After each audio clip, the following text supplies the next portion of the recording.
Hello, ladies and gentlemen. We're live here on the old YouTube. Here we go. All right, we're live on the YouTube. Welcome, ladies and gentlemen. Episode 7. We're getting up there. We're getting up there in the episodes. We're getting more consistent with the lives, with the updates. You know how it be. All right. Let me know if everybody can hear me okay, that type of thing. If there's any technical difficulties, we'll work through them. We'll work them out. Anyways, Steelers defeated the Indianapolis Colts this past Monday. It was a good game. I guess if you want to say that. I want to give a little bit of perspective. I want to start out on, I guess. We'll break it down to the whole thing. The Pittsburgh Steelers beat the Indianapolis Colts on Monday. Yes, they did. A really bad Colts team in like a really ugly way. I don't think it felt like a comfortable win at all. It was close until the very end. If Jeff Saturday knows how to call timeouts, they definitely have a couple more chances at throwing to the end zone, doing something of that nature. But I don't think that we should be too optimistic and say, "Oh, this team isn't really as bad as we think." We might go on a little bit of a run here. Maybe. I'm not really excited by this one. I'm excited, obviously. Don't get me wrong. The Benny Snell touchdown, it made my whole week. It was wonderful. That is the greatest shit to ever happen.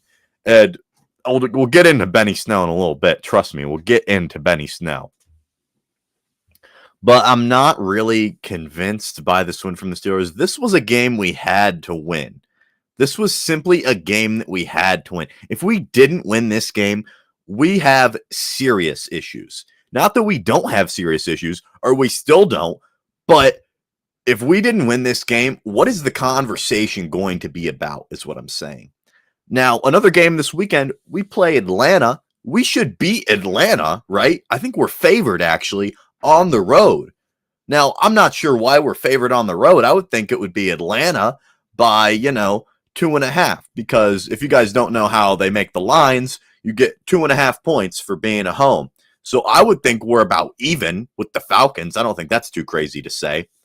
I would think it would be Falcons 2.5, but the Steelers are actually favored. So does Vegas know something here? Maybe. We're hammering Steelers money line always. Benny Snell anytime touchdown, always book it. Najee did not practice again today. Has not practiced all week. Jaylen Warren, however, back at practice, and he's been taking the snaps with the ones. Benny Snell getting snaps with the twos, but he was RB2 on Monday too. And I don't know how you look at that game Monday and you say, go back to covering punts. He was efficient. There was a tweet from Mark Caboli. In games where Benny Snell has registered 11 or more carries in his career, he has averaged 65 yards. Just on 11 carries. I think there's been 3 different games in his career where he's gotten 12 plus carries, and he's averaged 65 yards. So he's been consistent when he gets the opportunities. And he played his ass off on Monday. He was the Steelers MVP on Monday. So the Benny Snell football, it started out as a joke, guys. I don't think it's a joke anymore, guys. I think Benny Snell is a legit running back. I think he could be the RB2. Cordell Stewart today on 93.7 The Fan said that he thinks Benny Snell is better than Najee Harris right now. Said that he fits the Steelers offense more because he runs downhill, puts his head down, and just runs at the defense. And that's what we need right now. And I agree, we do need that type of downhill runner. Do I think Benny Snell is better than Najee Harris? I lean no still. Maybe that's just me swallowing my pride a little bit because I don't want to admit that we used a first-round pick on a guy that isn't as good as Benny Snell. But maybe Benny Snell has just been the answer all along. Maybe we've been blind to the facts for too long. Benny Snell just might be the future. We won't go on a run. We're too inconsistent, and obviously Canada play calling won't happen. Well, Canada's going to stay for the whole year. There was a stat on Twitter. It was sent to a group chat I'm in. Since the bye week, the Steelers have been 9th in total offense. For the past 3 weeks, we've been overall 9th best in the NFL in total offense. That's crazy. But I think what has contributed to that is just the run game. We've been running the ball good these past 3 games. And wouldn't you know, we're running the ball really good, and all of a sudden, Kenny Pickett looks serviceable. All of a sudden, Kenny Pickett is starting to look like a guy that's getting it together almost. He's showing development. The running game has been very good. The offensive line, people love to blame the offensive line. I have always been of the opinion that the offensive line is one of the best units on the team. I absolutely despise Dan Moore. Kevin Dotson has me blocked, but he's not very good. Whatever. Mason Cole is good. Chuck Sikorafor has been solid all year. I don't like the cap hit he has the next couple years, but I don't know that you have much of an other option. You don't go and replace him. You don't go and draft somebody. That just kind of seems like a lateral move at this point. I think you kind of just have to let him play out his contract, and he's been playing solid all year. James Daniels, our best offensive lineman, he's been very good. But I think the offensive line is actually a pretty decent unit. You know, we can replace Kevin Dotson, maybe not. I guess you don't really have to replace him.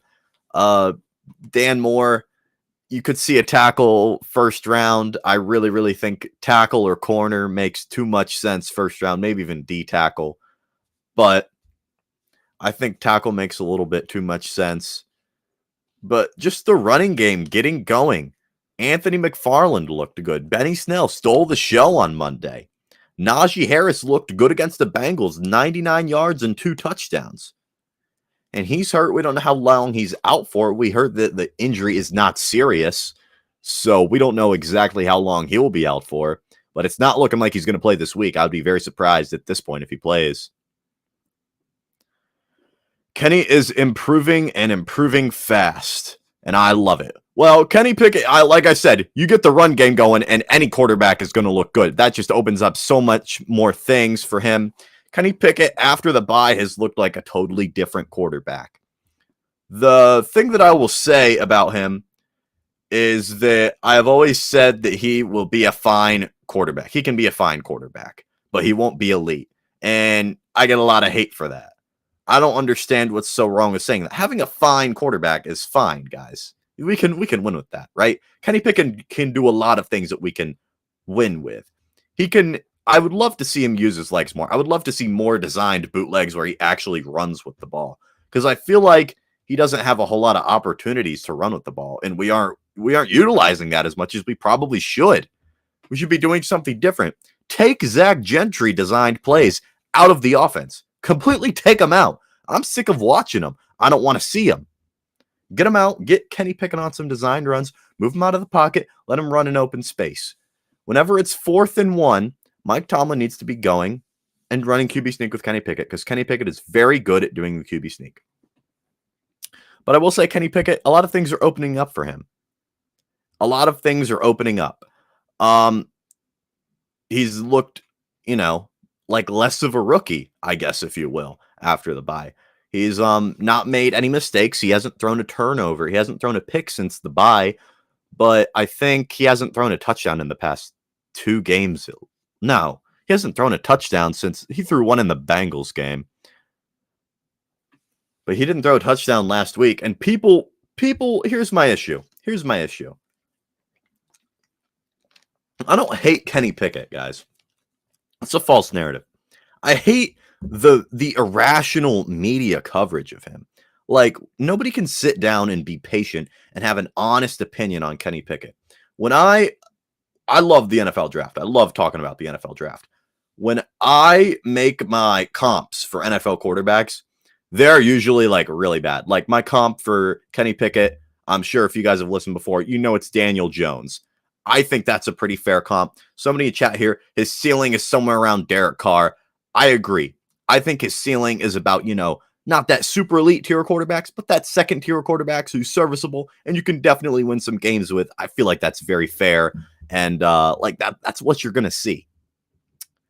But I want to normalize, having a good conversation, like being honest. Like, yes, he's played good these last couple weeks. Nobody knows what he's going to be. We're not certain. I'm not going to, crown him after one game. The media, I guess, for the most part, on the fan, people are saying Andrew Filipponi said, "Oh, this is his best game so far. This was his best game." I would argue that this wasn't his best game. I mean, he had 178 yards, no touchdowns, no picks. The Saints game, I felt like, was far and above better. He had more passing yards, more rushing yards, and he threw a touchdown. So I don't know how you look at the Saints game and you look at the Colts game and you say, yeah, the Colts game is better for Kenny Pickett. I don't get it. And you can say, oh, well, that's just box score. We've won both games. He looked good in both games. I don't see what I don't get the comparison there. I don't get the comparison there. All right, let's read some comments here. Najee is getting downhill, and that's all we needed. Just an unfortunate injury. But it's a shame to see Snell probably go back to special teams unless Najee is out this week. I don't think at this point Najee will play. How do you look at what Snell did and be like, yeah, go back to covering punts, buddy? You got to give him chances, in my opinion. Who are you taking touches away from? An undrafted rookie running back? There's plenty of chances to go around in this offense. I think you got to get them all involved. You got to see what you got. But I don't think Najee will play this week. As of this point, he hasn't practiced all week. If he practices limited Friday, I guess there's a chance, but it's not looking good right now. So I would still expect some Benny Snell football here on Sunday. Looking forward to that, as always. I hated the O-line, but Pouncey recently talked about how units like this works, and I've gained new enlightenment. We can't expect instant success. They're all young guys, and it's taking time. Yeah, like Chucks is still young, too. Kevin Dotson's pretty young. Dan Moore is very young. He was thrown in as a starter as a rookie, and it's been rough for him. But James Daniels is that vet presence. He's very good, obviously. I think it's coming together. We might need another piece or two, but I really think it's like a piece away from being a solid unit. A very, above average unit, I guess, is what I mean by solid. O-line isn't a top priority to fix corners and receiver, I'd say. I think receiver's a very underrated need. You never hear anybody talk about, Steelers need another receiver. People seem to be very content with the receiver room we have. I'm very disappointed in Deontay Johnson. You're getting paid $18 million a year, and you haven't caught a touchdown all year. You seem to contribute absolutely nothing to the offense every week. You dropped a touchdown pass on Monday, and you come out on Monday and say, "Oh yeah, I'm having a great season," sarcastically to a reporter. I don't get it. I don't like what he said. I don't like the way he's been playing. I drafted him in fantasy. He's killing me there. Traded him away, actually. He's so bad. George Pickens, to me, seems like the clear wide receiver one on this offense. Kenny's looking at him more. Kenny's giving him the ball more, and deservedly so. I mean, he seems to be night and day above Deontay, and Deontay's getting $18 million this year, guys. $18 million. A few drop touchdowns. Yeah, that Deontay one was bad. George Pickens, that, if you want to call that an overthrow, if you want to call it a drop, I really don't know which it was. It looks both ways. Whatever way, it's pretty much, if you say on Twitter that Kenny Pickett overthrew him, then the Kenny Pickett Mafia will come after you and say, no, George Pickens needs to get two hands on the ball. And if you say that George Pickens dropped it, people will be like, oh, Kenny overthrew him. So it's a losing battle.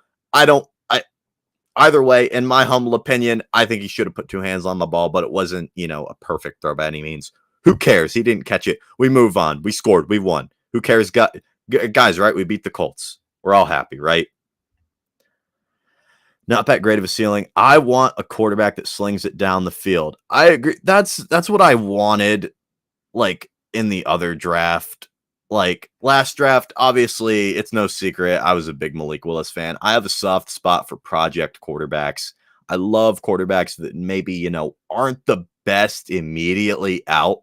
Maybe they have to sit for a year or two, but they're super talented and they have stuff that you can work with. Like I look at it this way. The best quarterbacks in our league, right? We're going to say roughly in some order, probably the three best quarterbacks in the league right now are Patrick Mahomes, Josh Allen, and Aaron Rodgers, let's say. All three of those, what do they all have in common besides being very good quarterbacks? What do they all have in common? They were all project quarterbacks.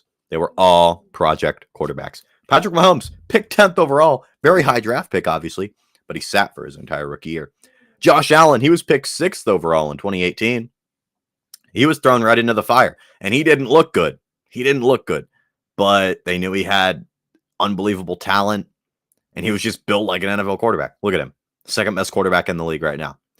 Aaron Rodgers sat for first 3 years of his career. Top 5 quarterback ever. Project quarterbacks, to me, have their risk reward, obviously, but in many cases, the reward is so good. Having an elite quarterback in this league changes everything. And it's not to say that you can't win with a quarterback like Kenny Pickett or Derek Carr or Kirk Cousins, because that's the category we're kind of seeing his ceiling at, right, guys? We're in agreement. Whenever we talk about elite quarterbacks, we're never going to say Kenny Pickett. And having an elite quarterback really helps a lot of things. It makes everything around the team a lot easier. But, you have to go out and get these quarterbacks an elite receiver. I think Kenny Pickett has an elite receiver in George Pickens. I have no doubt in saying George Pickens will be a top 10 receiver by the end of next season. He is a freak athlete. But we said here, Elite FC says here, I wanted Malik more than Kenny, but I'm glad we got Kenny.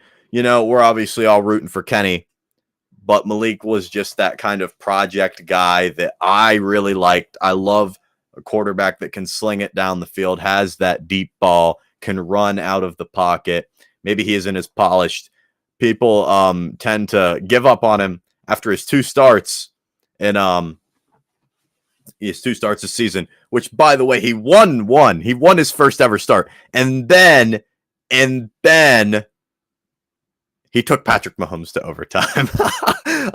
All right. Obviously, he didn't take Patrick Mahomes to overtime. He completed like 6 passes, I think. But he definitely, whenever I was talking about Malik, I acknowledged that he probably shouldn't play this year. He probably shouldn't. He should at least sit 1 year. Trey Lance, my Super Bowl prediction preseason was Chargers 49ers, because I believe in Justin Herbert and I believed in the Niners and the roster they have around Trey Lance. Trey Lance picked very high overall. Known project guy, but I believed in his talent, and he just has one of the best rosters in the league around him. I still think that the 49ers, they're still my pick out of the NFC to this point, I think. I don't know who's going to stop them from running the ball and their defense in the playoffs. Both of those things just work in the playoffs, and they have those things down to an exact science. I cannot believe Omar Khan paid Deontay Johnson. Like I've been saying, I'm very happy in Omar Khan's aggressiveness so far. Obviously, we don't know what he's going to be like in a draft or in free agency. Very excited for that. But his willingness to get contracts done in a timely manner is something that he's done really well. And one of the things that's going to happen with that is he's going to overpay some people. And it wouldn't be too crazy to think that we might look at the Deontay Johnson contract in a couple years and be like, wow, we jumped the gun on this guy. We probably should have waited a little bit. And I guess that's just kind of something that might happen whenever you're aggressive with these contracts like this. But you also have to pay your players. Paying Minka Fitzpatrick was a top need. He got that done a lot sooner before than anybody ever expected. Let's take the TJ Watt example. Him holding in was a result of Kevin Colbert not being willing to pay him or negotiate past a certain date, and they had to reopen negotiations. Boom, they got it done. It's history. But it just causes these unnecessary, like hold-ins and just awkward situations for the entire organization. But at the same time, you want to make sure that you don't overpay guys. You know what I mean?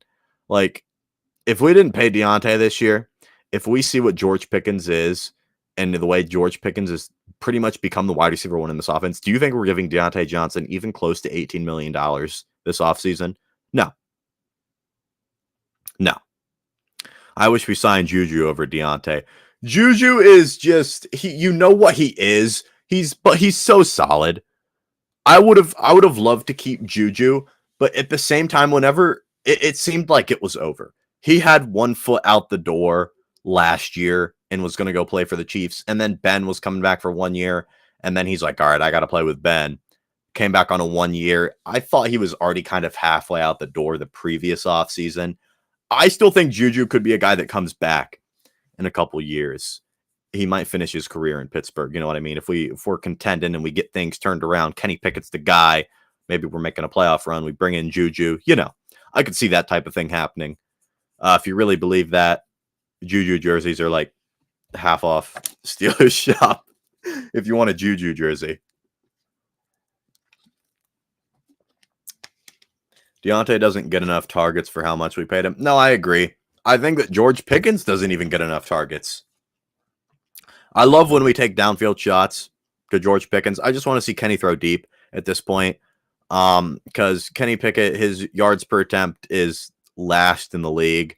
And that's not really his fault. You could say it's his fault, but I think it's more play calling, more scheme. You got to let the guy, you got to let him sling it sometimes. I like when he's throwing to Pickens downfield. That was my favorite play. That was my second favorite play Monday night. Number one is obviously Benny Snell touchdown. Benny Snell touchdown.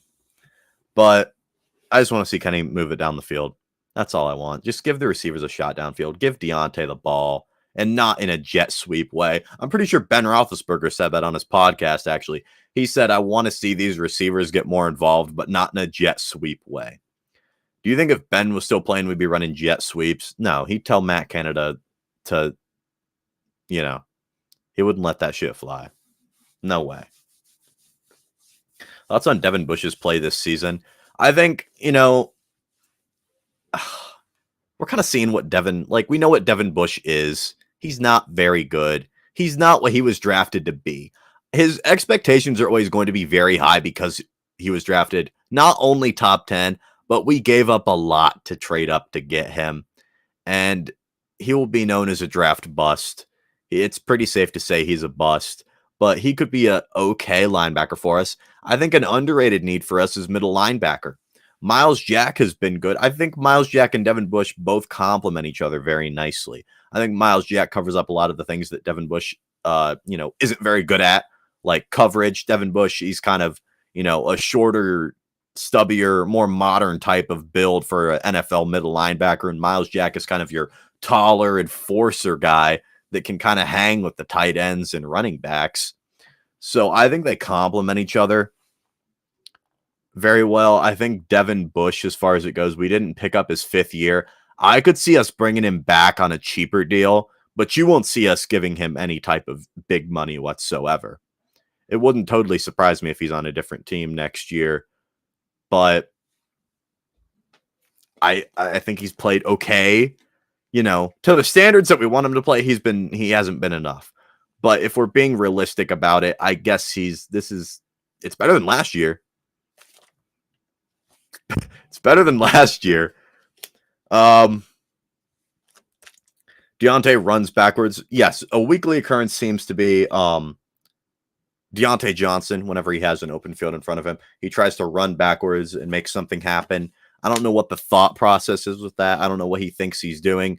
There's a picture on Twitter earlier of how bad it was. He literally had such an open lane, and he maybe could have beat the guy to the edge and got a touchdown, but he tried to kind of cut it to the sideline and then cut up, and it didn't end well. He actually lost yards. So Deontay in general seems to be kind of an attitude issue, and he doesn't really have the play this year to back up for it. Obviously, there's the rumor of Deontay and Mitch being in an altercation of some sort. Whether you believe that, I don't know. I kind of believe it because Deontay is kind of an asshole. Not the biggest Deontay fan, if you guys haven't noticed. If you haven't noticed by now. James Pierre getting the interception and then giving up a touchdown to Pittman Jr. is the most Steeler thing ever. Yeah, that's why we want a corner round one. I think corners that I like so far. I really like Cam Smith from South Carolina. I don't think really anybody talks about him. You always hear about Joey Porter Jr., Keely Ringo. Those are kind of the top two. But that third that third corner that's probably going to come off the board in April is Cam Smith from South Carolina, and I like him a lot. I think he's a good mix of size and physicality, and that's kind of what you want in a modern corner. But James Pierre, he's a solid depth guy. He could be a Steeler for 10 years and he'd be a backup, and everybody would be fine with that because James Pierre is a big inside joke. James Pierre, unblock me on Instagram, my friend. I didn't even do anything. If you guys don't know, I'm pretty sure if you're watching this, you probably know. James Pierre, so you guys know the joke, this guy definitely doesn't own an air fryer. If you don't, look it up. It's literally the stupidest joke of all time. Means absolutely nothing. But in the Steelers group chat with a bunch of Steelers pages, it caught on between me and Parker, and we were saying it a bunch. And then Parker posted something after James Pierre got burnt one game last year and was like, there's no way James Pierre owns an air fryer. And then I added James Pierre, and I'm like, yeah, no way this man owns an air fryer. And he blocked everybody in the comments of that particular post. Every single person in that comments. He doesn't allow people to tag him also, because I tried to add him in your comments. Well, since I'm blocked, I don't think you can add him in my comments.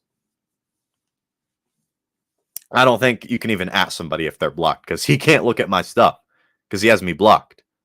Right? I don't think. But anyways, that's the story of how James Pierre blocked me, because I said he didn't own an air fryer. Because he didn't own an air fryer. He might. I don't know why he was so offended by that. Maybe he does own an air fryer, and he's very proud of it. And that's good, man. That's good. But there's no reason to block me, dude. I love James Pierre. When I was at training camp one day, the first day I was at training camp this past summer, whenever the legendary Money Mitch picture became a thing. Shout out Mitchell Trubisky.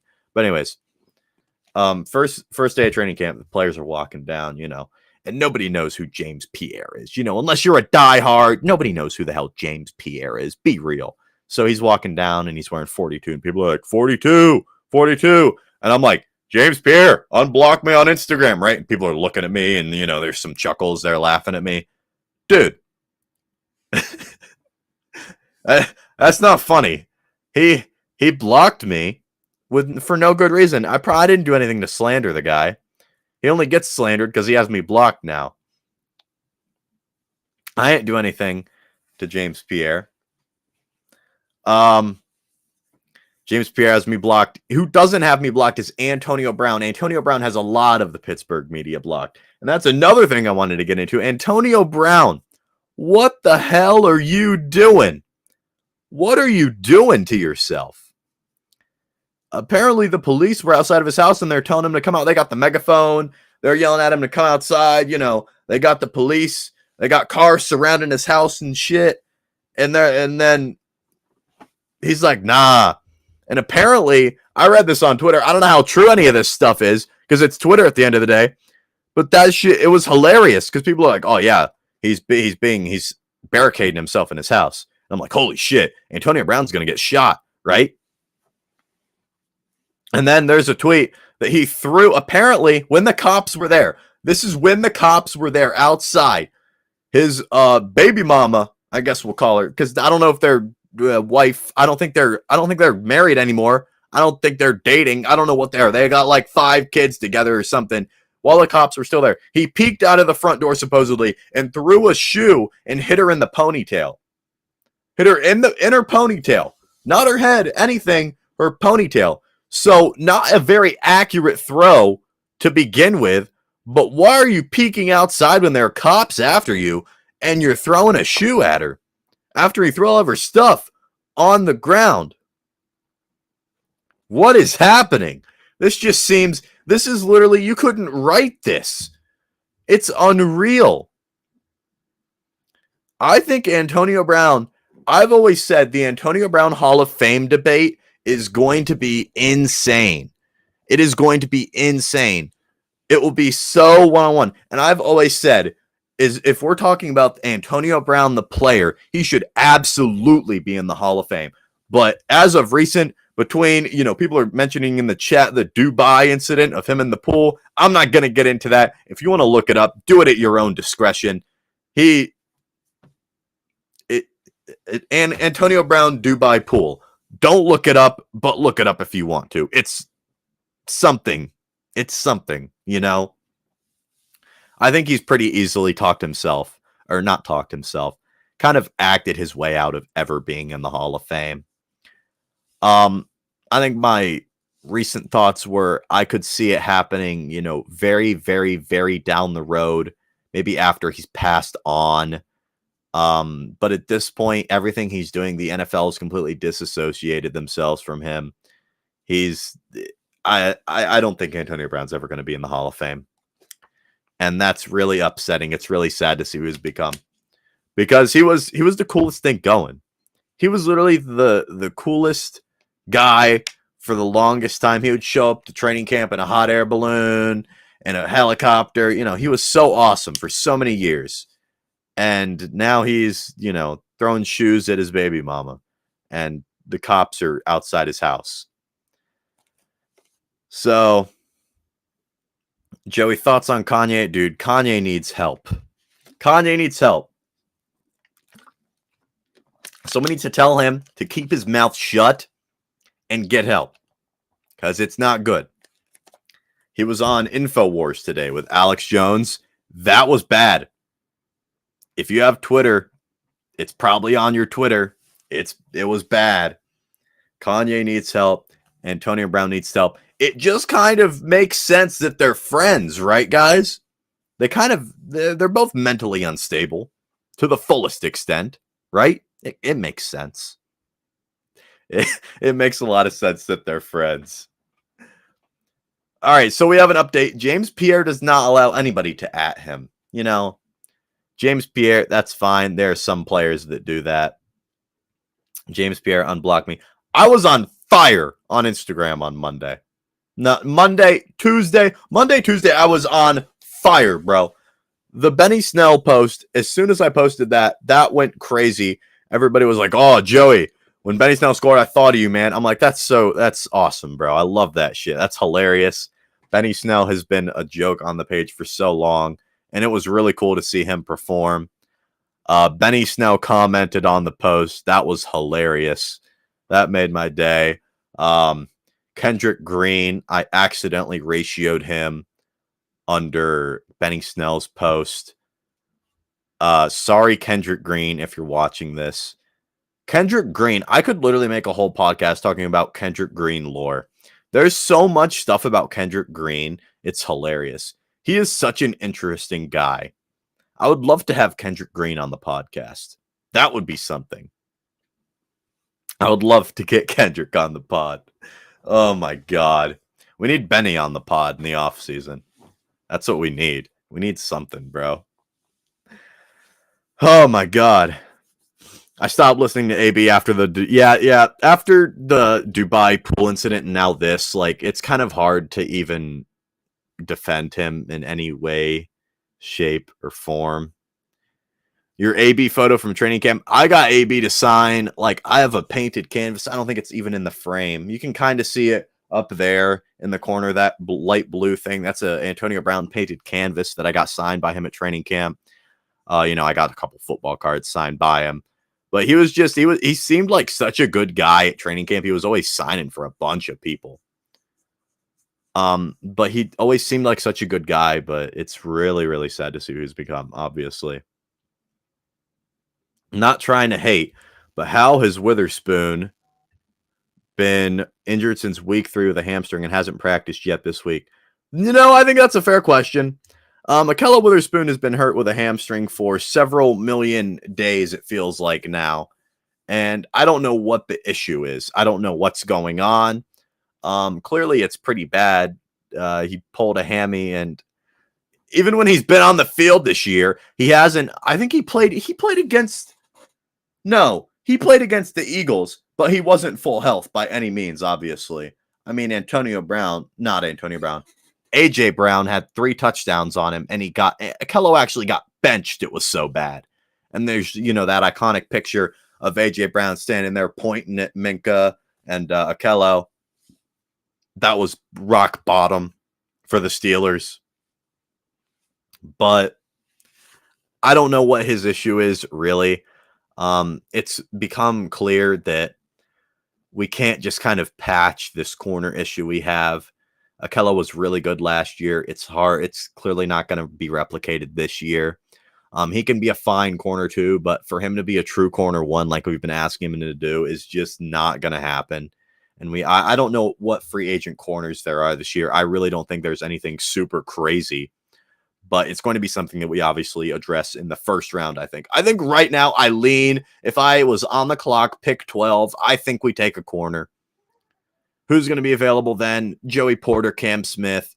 You have your pick of the bunch. I like Cam Smith, but Joey Porter Jr. he's just meant to be a Steeler. It's just the Steeler way. Mike Tomlin can't help himself. He has to pick the former player's son or the player's brother. He has to. But Joey Porter Jr., very good player, but I'll obviously poke fun at it if he picks him, obviously. Thoughts on the Kanye situation? Wesley, I already talked about the Kanye situation. We were talking about how Kanye and Antonio Brown kind of draw parallels. They need severe mental help, and it's not good. Like people love to joke about Kanye. They're like, oh, but he made graduation. Oh, but Antonio Brown was a Steeler. Same thing. You can separate the artist and the person, but it doesn't make it any better. You can acknowledge they need help, and it's very clear. Very sad photo shows our season is gone. If I had to summarize the Steelers season in one photo, it would probably be the AJ Brown pointing at Minka and Akello. They're like sitting on their knees. That photo, that really represents the Steeler way and the way the season has gone in general so far. We need to draft a corner, but I'm scared of Artie Burns 2.0. We can't develop corners, and we haven't been able to. And I'm not saying you're wrong, but I mean you have to do something. You have to do something. I think the corner class is pretty solid this year. I think last year it was obviously better. Sauce Gardner, obviously I think Sauce Gardner's top 5 corner right now in the league. Derek Stingley, going to be very solid for a long time. But I think this year there are a lot of solid corners. And I think that's the route we go. We can't just sit back and be like, oh, Artie Burns, we drafted Artie Burns, Artie Burns actually is a free agent this year. Bring back Artie for 1 year. That would give me so much content. That would make me so very happy. Bring back Artie for like a cheap deal. Make him like corner 3 or like make him come off the bench. I don't know.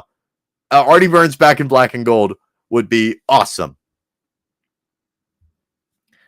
We got to keep the families together always. It was last year, I think, we had like 4 sets of brothers on the team.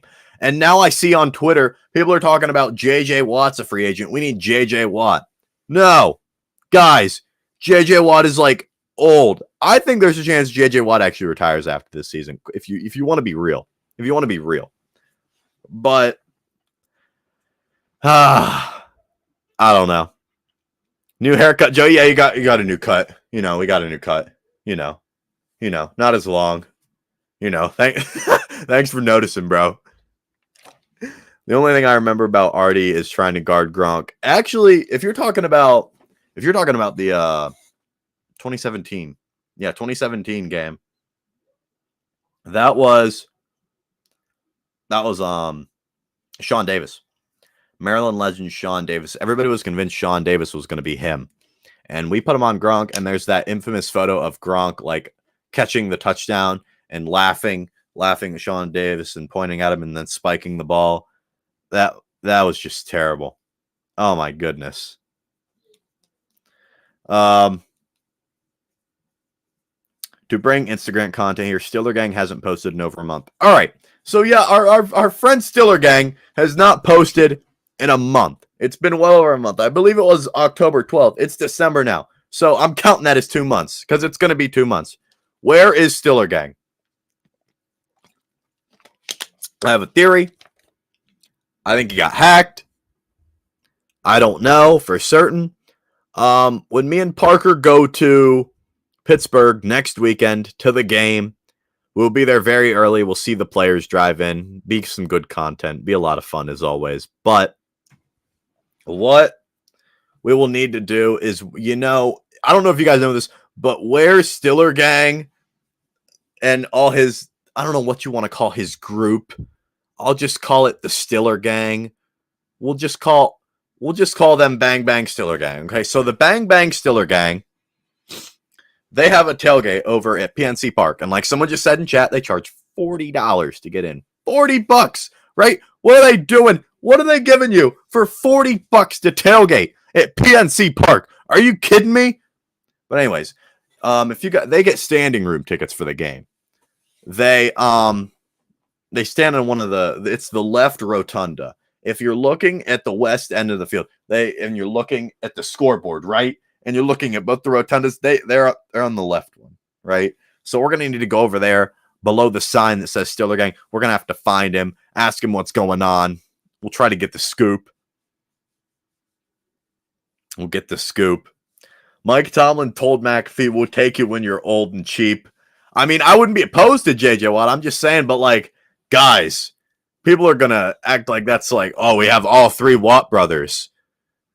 Speaking of the Watt brothers, Derek Watt got multiple touches on Monday night. Matt Canada was digging deep in the bag for those. I don't know why, but Derek Watt got multiple touches.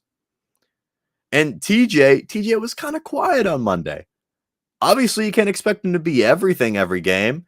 And bro tore his I can't even think. Tore his pec, and he had to get that microscopic knee surgery in the same season. So we can't expect TJ to be everything, obviously, every game. But giving Derek Watt multiple touches on offense was kind of laughable. I found it pretty funny. Steeler Gang going to end up on the first 48. Dude, Steeler Gang, he's an anomaly. He is such an anomaly, and it is so funny. I just love it. I'm making a regular season prediction 13-4 shirt and wearing it to the game. I need to, for the holiday season, I was gonna make a I Believe in Benny Snell football shirt and post that. But I like regular season prediction 13-4. We're gonna have to get some Joey shirts rolling for the holiday season. For you and a loved one, you can get them some Steelersbyjoey merch. Joey, I need the script for Atlanta. Okay, that's a good idea. Let's get into it. Atlanta this weekend. It worries me. The fact that we're favored on the road, it worries me. But Atlanta, they're not. I mean, they have a better record than us, but they're not good, right? What do they do well? They run the ball. They've more or less refused to pass the ball all year. They don't throw the ball down the field at all. Their offense kind of is like ours in the sense that they don't stretch the field at all, but their offense is a lot more focused on running the ball. Cordero Patterson, Tyler Algier, they like to run the ball a lot. Marcus Mariota, they get him out and rolling, and he runs a good bit. Obviously, he always has his whole career. Their offensive line isn't anything great, though, and I hope that we'll be able to take care of that, get some pressure on Mariota. Of course, it's the Steelers, so there'll always be that one guy that kill us. Cordero Patterson, like you guys are saying, he'll look like prime Jamal Charles on Sunday. So I'm in a dilemma in my fantasy league. I don't know who to start in my flex, Christian Watson or Cordero Patterson, because Christian Watson has looked like, prime Randy Moss the past couple weeks. But Cordero Patterson is going to look like Jamal Charles on Saturday. So the offensive battle in general is going to be terrible to watch. If you like offensive football, you don't like, you haven't been enjoying this season, but you're really not going to like it on Sunday. Probably like you didn't like it Monday. I think it's going to be another low-scoring game like all Steelers games are, more or less. It blew my mind that we put up 30 on Cincinnati. That was absurd. But Sunday, what are we thinking? Score prediction? 24-20. Steelers win and cover because good teams win and great teams cover. Steelers win 24-20 over the Atlanta Falcons this Sunday. What can the Steelers do to win? You know, their defense, obviously. Ooh, do I want to go lower? Do I want to predict? Hold on, 24-20. I want to predict a defensive masterclass. 24-10. Yeah, I said it. A blowout win. Not a blowout win, but a comfortable win. 24-10 is the official prediction. The defense gets it done. The defense, we lock them down. We prevent the run. You know, I think we play a great game on defense and we do enough on offense to win. Score's going to be like 38-35. If we put up 35 points, I'll be shocked. I'll be shocked. There's no way we give up 35 to Atlanta, right, guys? There's no way we don't get any pressure on Marcus Mariota and we let him run all over us again, right? There's no way we let Marcus Mariota torch us downfield, right? Right, guys? There's no way. There's no way. 24-10. Steelers win. I think it's going to be a Steelers win. And, you know, when we play Baltimore at home, Steelers are undefeated when I go since 2017. So, I don't know. I'm just saying, here come the Steelers. I'm not saying there's a chance, but I'm saying, here come the Steelers, guys. Here come the Steelers. James Pierre does, you know what? James Pierre, yeah, he might do something okay, but then he'll, you know, screw us in the end. But yeah, that's the prediction for this weekend. It'll be a lot of fun.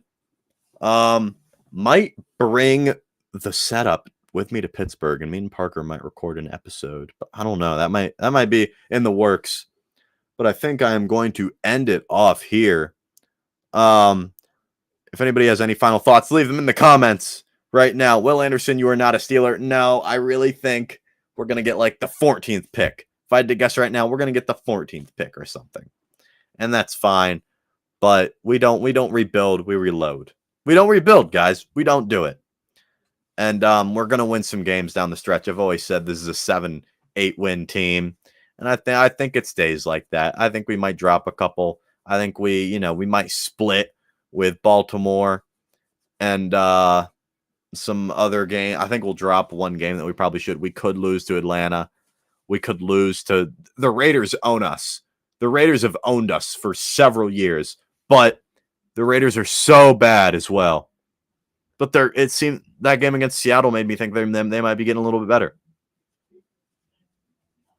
And then that second rounder is basically a first rounder because Omar Khan's a legend and got a second rounder for Chase Claypool. LOL, by the way, Bears fans. How do you let that shit happen? And the Dolphins had to forfeit their first round pick. So it's like the 33rd pick right now. That's crazy. Omar Khan, you got a first rounder for Chase Claypool. You're a mastermind. But anyways, I think we'll end it off right there. I appreciate all you guys stopping by. As always, talking, having fun. And I'll see you guys next week.